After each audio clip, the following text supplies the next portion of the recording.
El acuerdo de paz estipula que las FARC deben entregar el 1 de agosto el registro de todos sus bienes y activos.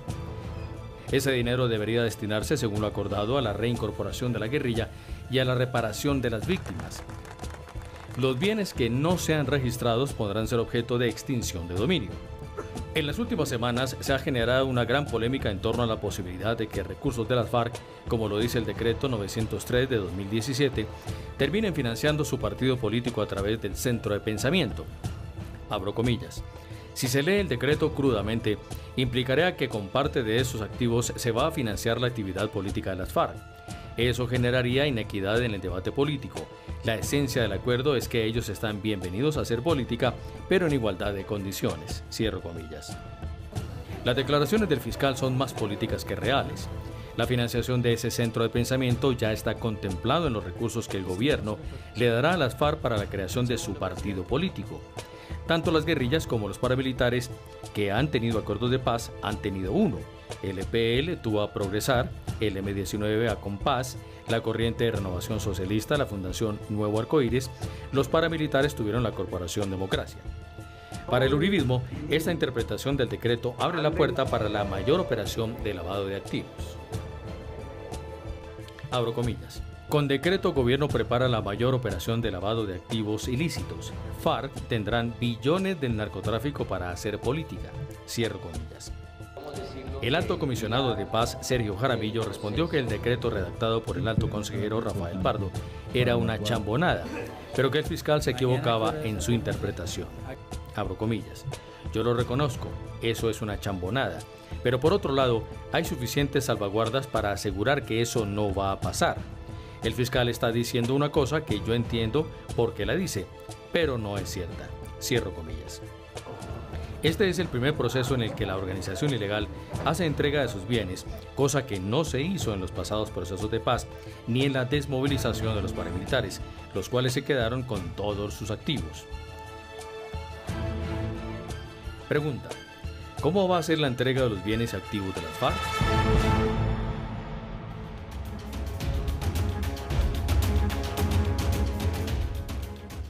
Bienvenidos a Semana en Vivo. Precisamente mañana se va a entregar el 60% del armamento que las FARC se había comprometido a entregar de acuerdo a lo pactado en La Habana. Y obviamente, en lugar de que estemos trabajando el tema de cómo es que se está desmovilizando una guerrilla que hace 50 años estaba en una guerra, estamos mirando qué está pasando con el tema de los bienes y la desmovilización, porque alrededor de eso también hay críticas. Una veces se pregunta si estos procesos tienen en algún momento un respiro frente a la opinión pública, porque yo creo que es importante que una guerrilla no solamente se desmovilice, sino que entregue sus armas y entregue sus bienes. Es la primera vez que nos va a pasar, porque en los otros procesos no hubo entrega de armas, pero no hubo entrega de bienes. En fin, eso es parte del debate y los invitados a este tema tan complicado son los siguientes.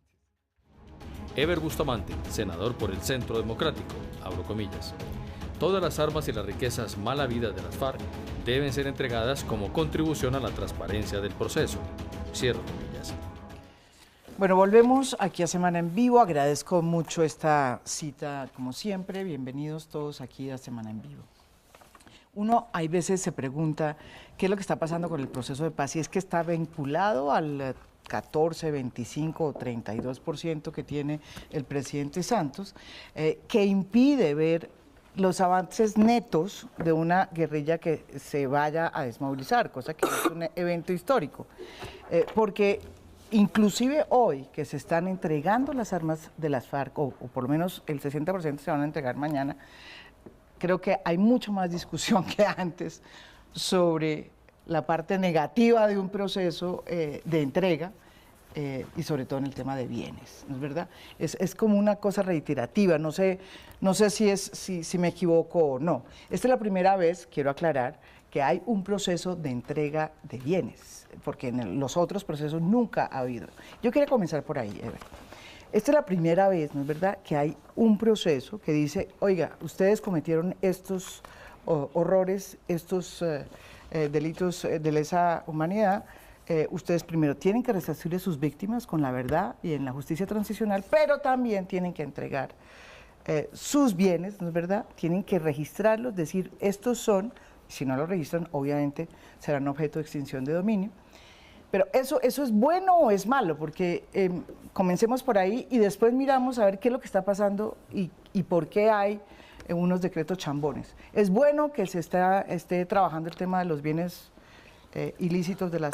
por ejemplo, en el caso de los paramilitares eso nunca pasó. No, indiscutiblemente en un proceso de esta naturaleza, todo lo que tenga que ver con una fortuna adquirida de manera criminal e ilícita, como la de las FARC, si se clarifica cuál es el alcance, cuál es la dimensión de esa fortuna, y efectivamente se pone a disposición en primer lugar de las autoridades y se cumple con el objetivo de resarcir fundamentalmente víctimas, pues es bienvenido, digamos que exista eso. Pienso que lo que ha hecho el señor fiscal contribuye precisamente a buscar ese camino, porque es que definitivamente la discusión sobre la fortuna de las FARC no se ha dado suficientemente. Mire, Raúl Reyes, cuando murió, controlaba 42 caletas de las FARC.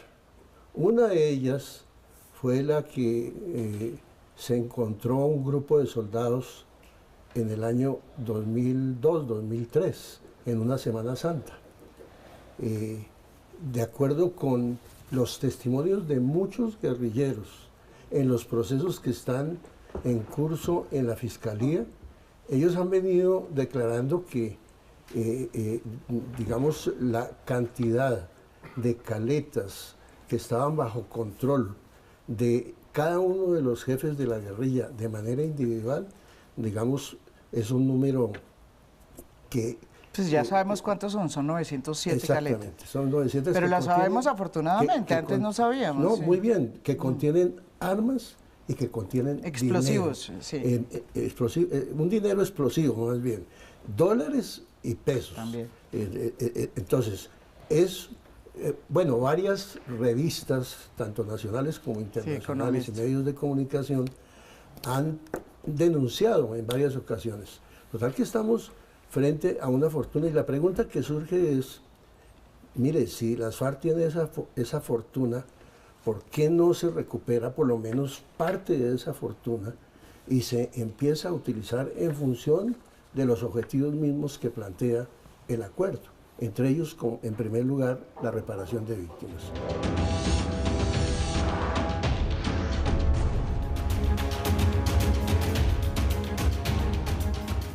Volvemos aquí en Semana en Vivo la palabra para Ever Bustamante. Gracias. Que ustedes sí le parecieron dos temas muy puntuales.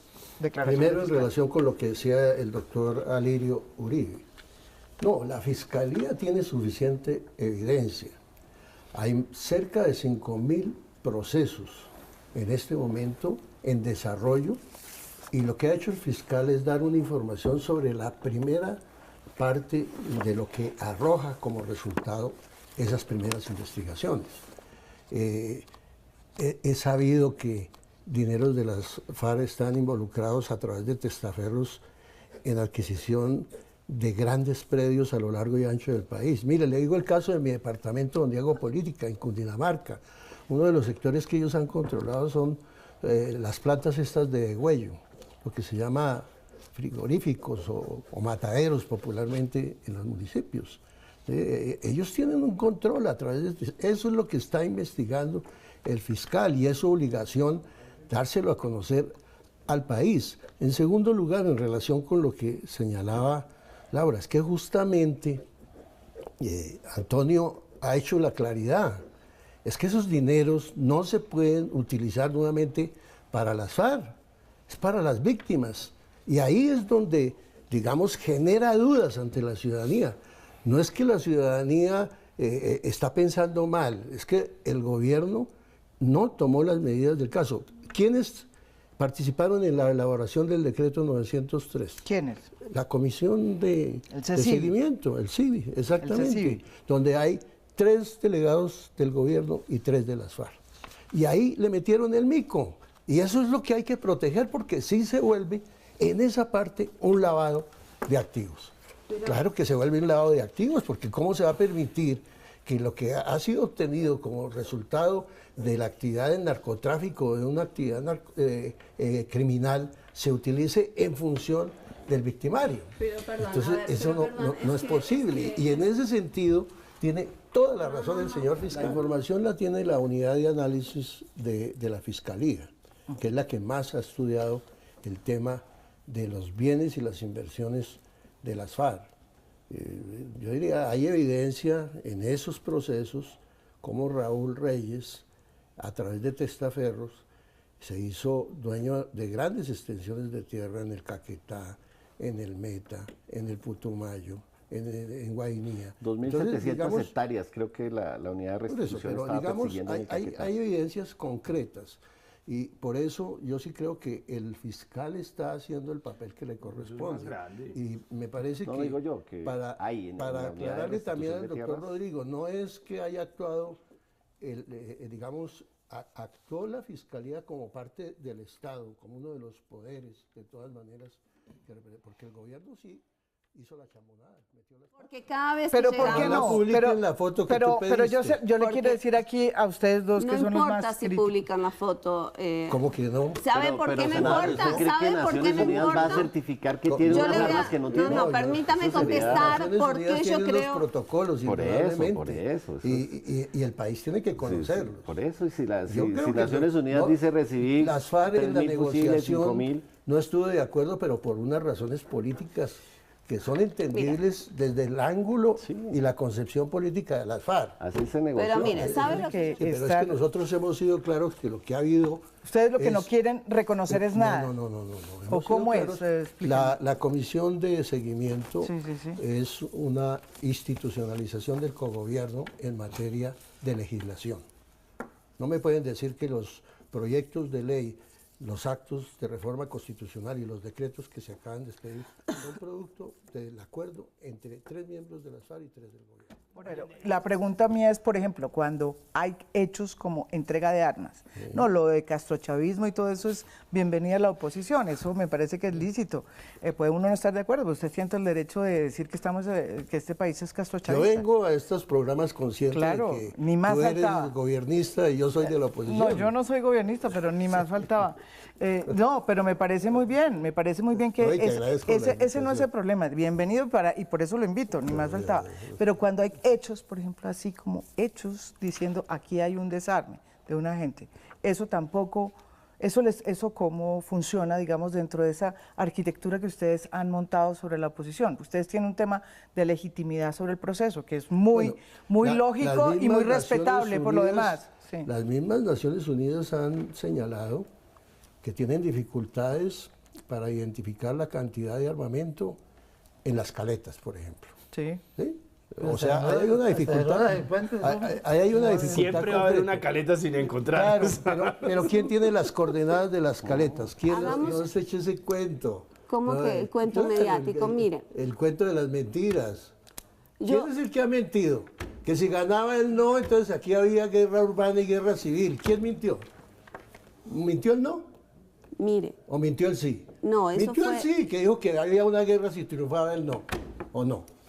Entonces no hablemos de mentiras. mire, yo creo que No hablemos hay de exageraciones. Muy buenas noches y los espero mañana con otro tema de interés nacional.